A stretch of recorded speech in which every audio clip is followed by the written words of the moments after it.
Genesis chapter 2. Heaven and earth were finished down to the last detail. By the seventh day God had finished his work. On the seventh day he rested from all his work. God blessed the seventh day. He made it a holy day, because on that day he rested from his work, all the creating God had done. This is the story of how it all started, of heaven and earth when they were created. At the time God made earth and heaven, before any grasses or shrubs had sprouted from the ground, God hadn't yet set rain on the earth, nor was there anyone around to work the ground. The whole earth was watered by underground springs. God formed man out of dirt from the ground and blew into his nostrils the breath of life. The man came alive, a living soul. Then God planted a garden in Eden, in the east. He put the man he had just made in it. God made all kinds of trees grow from the ground, trees beautiful to look at and good to eat.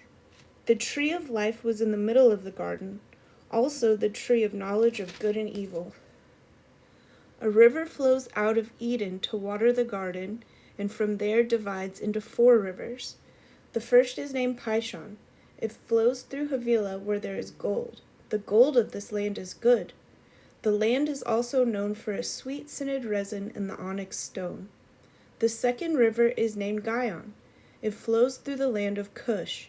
The third river, named Hiddekel, it flows east of Assyria. The fourth river is the Euphrates. God took the man and set him down in the Garden of Eden to work the ground and keep it in order.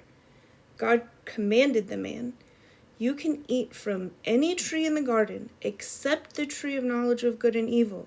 Don't eat from it. The moment you eat from that tree, you're dead." God said, "It's not good for the man to be alone.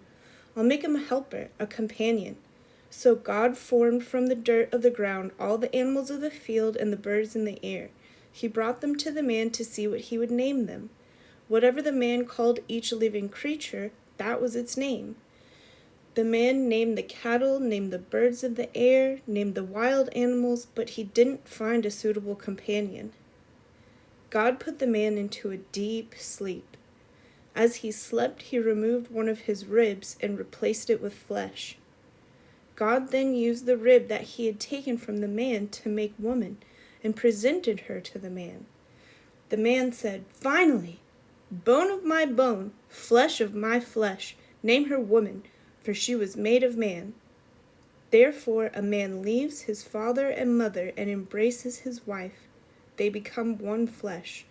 The two of them, the man and his wife, were naked, but they felt no shame.